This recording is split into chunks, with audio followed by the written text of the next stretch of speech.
just to level set, guys, I did not make this video to come off as braggadocious. I just wanted to do it to kind of level set and to answer questions for a lot of the youngsters that follow me out in the audience, and even some of the adults that follow me in the audience that are very motivated to build a truck like this one day.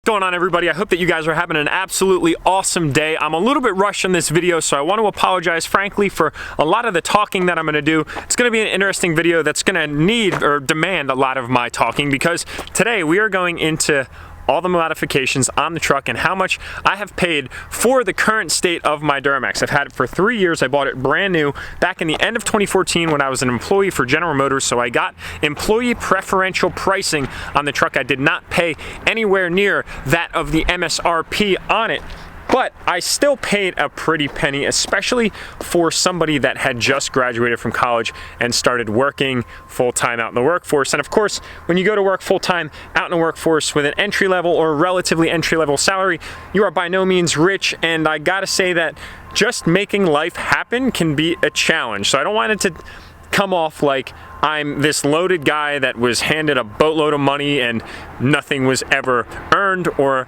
I never worked to achieve what it is that I wanted. So with that being said, let's go into the details about my 2015 LML Duramax that's been lifted multiple levels, multiple times. It's been through 3 different sets of wheels and tires, 2 different turbo kits, and a bunch of different intercooler piping, multiple sets of tunes, lift pumps, traction bars, and a whole bunch of other great stuff. I'm gonna break out the calculator here and start adding some items up. Let's get to it.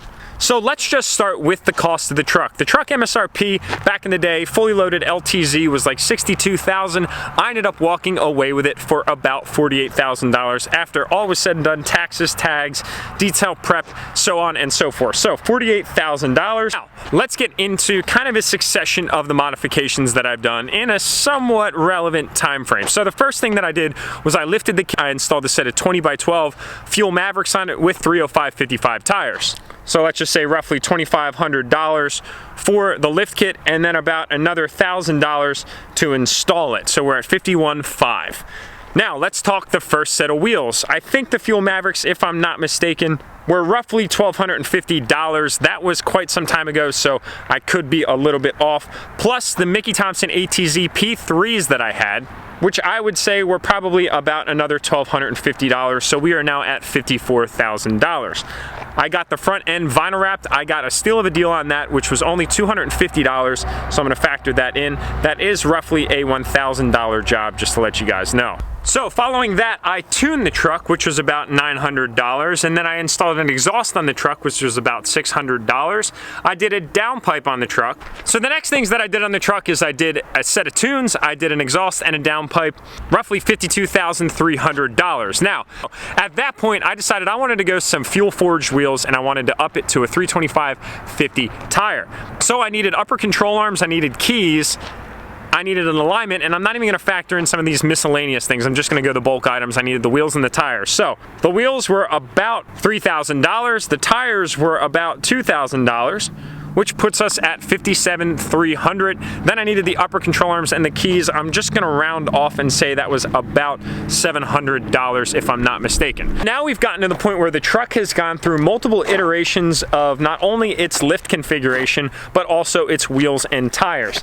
Then I decided, you know what? I wanna go ahead and add in some piping under the hood. So I said, you know what, I want to do a Y-bridge, intercooler piping, a CP3 conversion, addition of new tunes. So, said and done was probably about $2,000, and then the CP3 conversion was probably $1,500 if I'm not mistaken, and then I paid roughly $1,000 to have it all installed. So now we are at $62,500. Now, and of course, this was a Gen 1 LML, which means that it came with the stock, super crappy looking plastic tow mirrors from General Motors, when these nice new ones came out with the LED lighting and the backup lights and all that. So of course I had to have it. Well, luckily at the time I was an employee of General Motors, so I got really great pricing on them. So I was in that for all said and done around $1,000. Mind you, I did that right when the conversion came out. So of course the supply-demand theory, as the need is up, the demand is high, the supply is low, the pricing is high. That's just how it works. Simple economics, my friends. So with that said, now I'm in a really nice truck that's reliable because it doesn't have a CP4 anymore. But as the cookie crumbles in life, you guys know, you get to a certain point and you're like, all right, well, this has been a blast, but it's time to convert and maybe do a little bit more. So that's when I decided, you know what? How about I do a set of 14 wides with 355 tires? Man, that would be sick. So left the lift kit the same, still at 5 inches. Went out and bought myself a set of American Force wheels that are gloss black. They ran me about $4,000, if I'm not mistaken, after shipping and handling. Shipping and handling alone was like 500 bucks. And then of course, when you buy a super specialty tire, they're gonna cost you too. They were about $2,500 out the door. So now guys, we are at roughly $70,000. Holy shit, this is escalating so quickly. Wait, ladies and gentlemen, there's more. So then I was like, okay, you know what? The truck is pretty cool. I like it a lot. It's got new wheels and tires. Now, I need traction bars. That's like a complete obvious. So, traction bars, WhirleyFab, powder coated, out of the box, shipped and handled, I think roughly $900. So we're at $71,000. Now we get into another big expensive item. It's time that we focus on some more performance stuff. So this is the second turbo kit that the truck's seen. The first one was an S369 through WhirleyFab. WhirleyFab is the best, by the way, guys. If you didn't know this, I offer free shipping through discount code Enthusiast. All that information is below. You put this in, any purchase on WhirleyFab, you get free shipping, and you offset a major expense item when you buy any big parts that are very heavy for your truck. Just keep that in mind, ladies and gentlemen. I'm here to hook you up. So with that said, I bought my first turbo kit. I think that was roughly $4,000 at the time because shipping and handling, I wanted to get special powder coating. I got the S369. I did all that good stuff. So we are now at $74,900. I ran that turbo kit for a little bit of time, and when you run a new turbo kit, when you go to PPEI, you have to upgrade your tune. So I think, if I'm not mistaken, that was around $500. I feel like that's gonna be a little bit of a conservative number because you have to pay for the new turbo, you have to pay for the CP3 conversion, which I'd already done, but I'm factoring in right now. So that way, all is said and done. Now, I forgot to mention, internally, I have an Edge CTS2. I think that was about $500, if I'm not mistaken. Tint is relatively simple. I think that was about $200.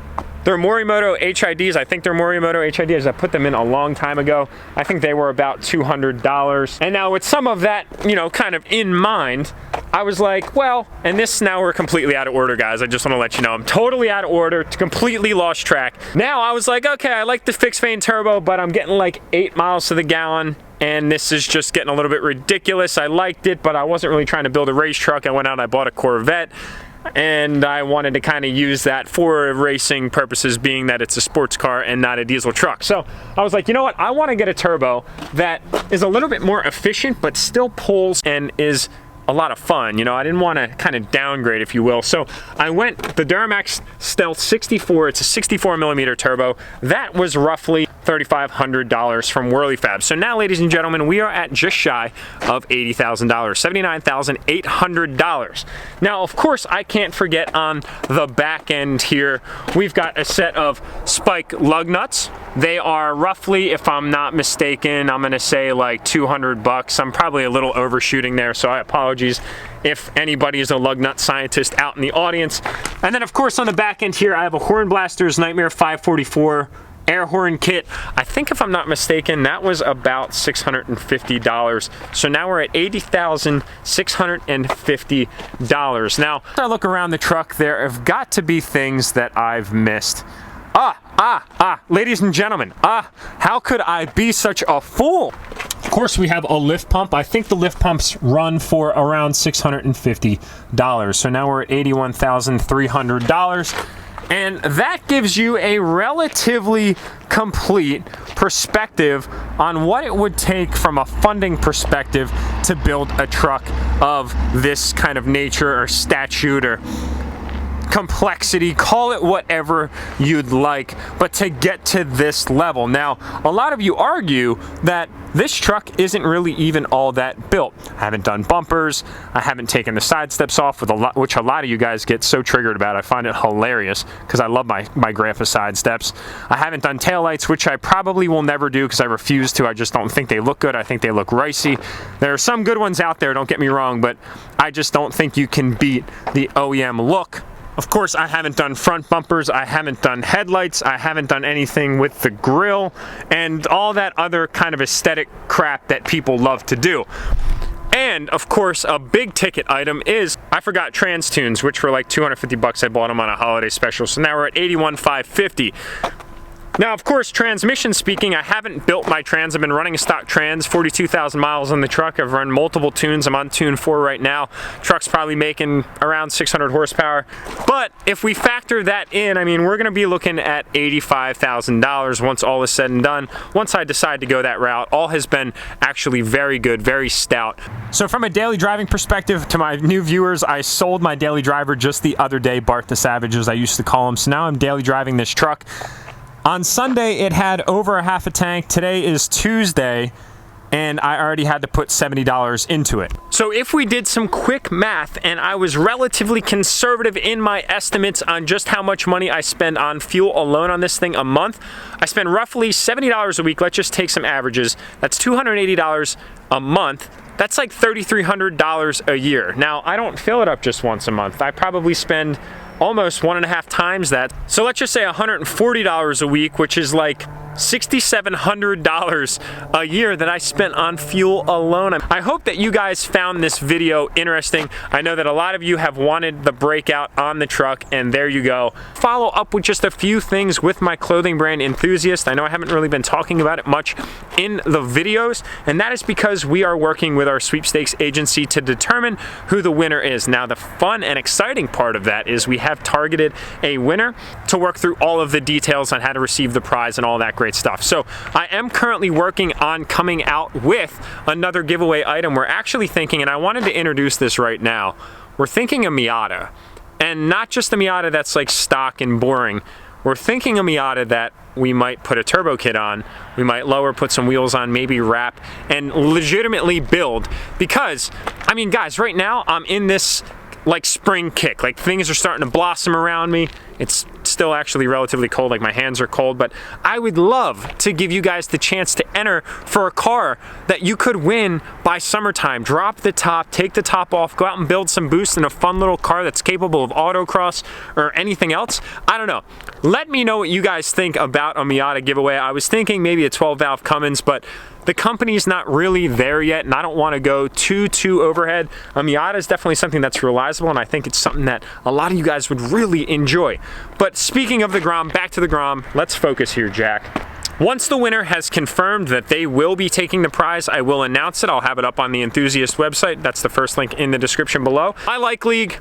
You guys have been absolutely killing it. I love you guys. Do what you do best. Hit that like button. It does a world of good for the channel. And if you guys haven't already, please hit that subscribe button. We got a ton of awesome content coming up. I think we're going to the track this weekend. We're gonna strap some radials on the Z06 and see if we can break the 10s. It's gonna be great.